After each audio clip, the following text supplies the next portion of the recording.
Alright guys, so we're through to game number 2 of the grand final in the Meta Plays Fleur-de-lis tournament. Got Beastie on Mongols up against Averly's English, having dispatched Averly in game number 1 after a half an hour slog. So a valiant effort by Averly in game 1, but unfortunately unable to go the distance. Well, we see a different story here in game 2 in this series. We're here on Maracita. So make sure whenever you're playing against any of your Latin American friends on this map to reference it as a battle against Mamacita on Maracita, and I'm sure they'll have a good laugh.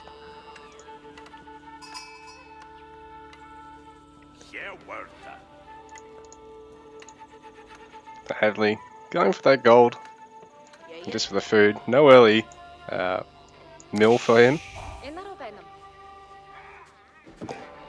Mongol player. Beastie got his Ovu. Doesn't seem to be going for any wood gathering. I mean, he got the initial wood while the sheep were going towards the TC, but that's been pretty much it so far. So no one's going to go and try and get on one of these waters. Because, I mean, can you really even dock that? I mean, you can, but then you end up destroying half the fish. It's an interesting map. Very short rush distance between our players here. Hopefully, actually got 4 villagers on gold, which is interesting.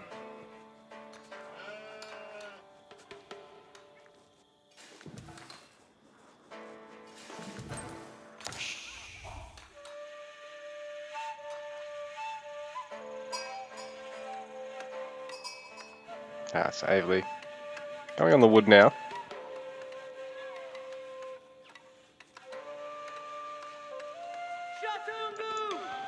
Beastie just continuing to scout around with the Khan.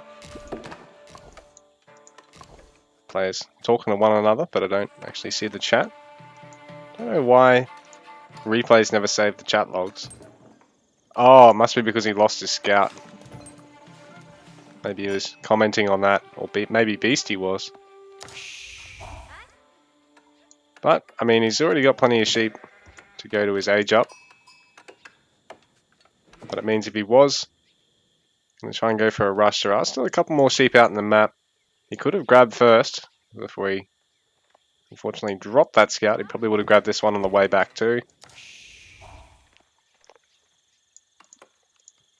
So if Averly was thinking of going for a rush, it might be a little bit delayed having dropped that scout so early. So perhaps that could be what he was commenting on. And on top of that, against Mongols, I mean, it hurts his ability to actually scout for the silver tree. See if he's going for early traders, or if he's going to try and go for docks, or whatever he's going to try and do. Go for neither and just beeline castle.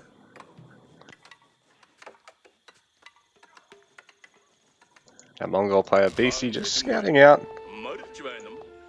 They are talking to each other a fair bit actually.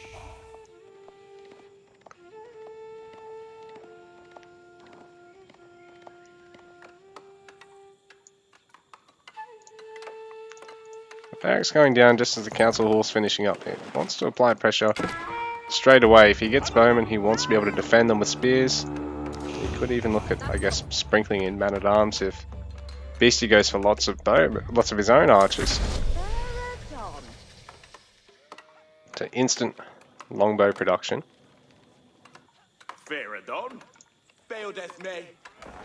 And spears as well.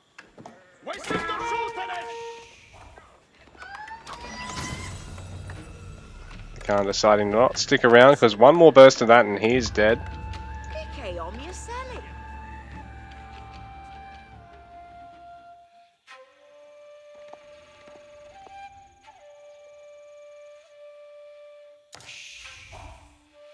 So Averly going to have to try and blind push now. He's lost that early scout, so it does sort of hurt his ability to see, you know, whether there's an early trader coming out or Whether he can pick away at the gold mine or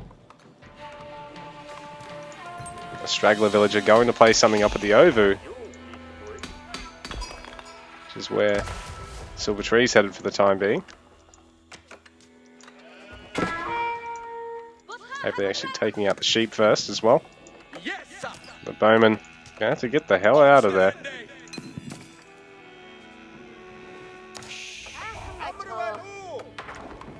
The archery range being shifted up towards the Ovu as well by Beastie. And now he can start trader production if he wishes.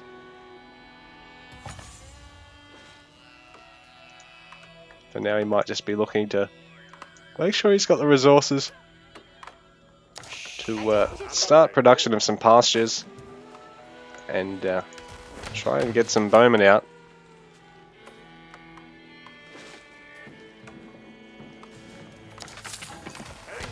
There we go, he's going to have double trader production.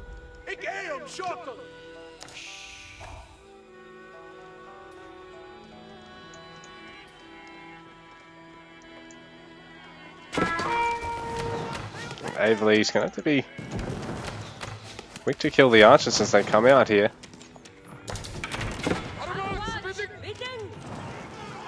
Beastie's actually focused down the spears there. Oh, can't actually picking off the one low longbowman.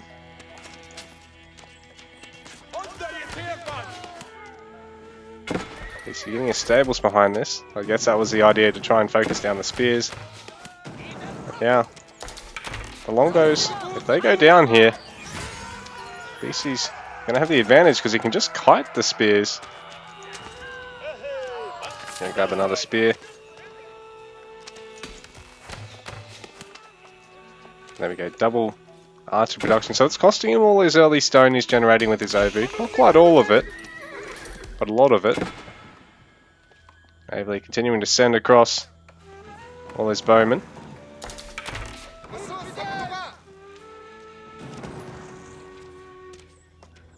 Averly trying to go for the snipe on the caravans, but he also wants to leave enough here that Beastie can't defend this, and now there is only the one spearman left. Now with all the archers dead, it might be a bit tough for Beastie, but another archer out on the field. He's continuing to add more and more horsemen. The range having to come back though. So Averly's doing well with his initial harass here, but oh, the reinforcing units now being picked off by the horsemen.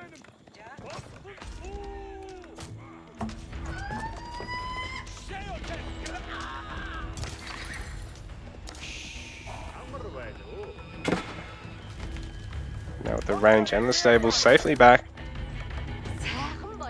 Beastie can keep producing army behind this, but at the same time, Averly does have his forces here to at least interrupt the Silver Tree. These caravans are going to start making some huge drop-offs for Beastie very soon. So Averly needs to snipe some caravans quickly here, and he's unfortunately not seeing any of them.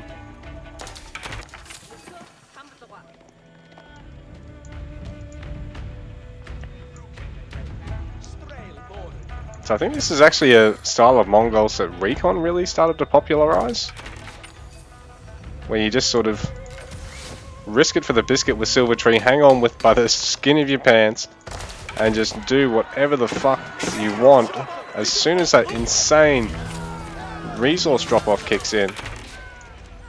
Because now Averly's sort of overextended with these longbows.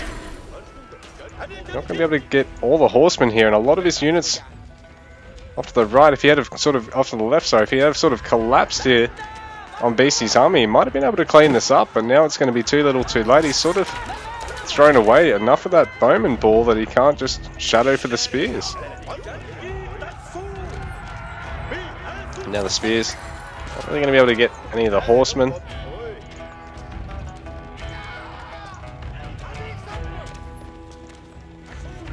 And Beastie, every time these caravans drop off, he's getting 182 resources.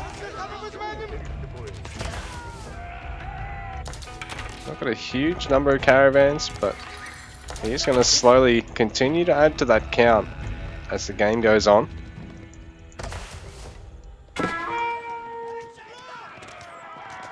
Avely now starting to struggle because his army size is pretty much even with Beasties. He was really relying on leading on that for a little bit there. Not a huge amount behind though, he's only about 400 army value and army kill value behind at the moment. But he needs to deal damage soon because these caravans are like a super villager. They just got a little bit stronger. Because every time Beastie hits a little milestone with production of them up to 20, like sort of every increment of 5, he is going to get a little boost to his gather rate. With those, they'll drop off more gold, more food, more wood. Actually, is it up to 15? Sorry. Because now he's getting 197 resources a drop. So his age up is not going to be very far away once he gets, you know, more than half a dozen of those. Because every drop off, he's getting the gold he needs, plus some other resources, plus he can probably spend 100 gold on another resource.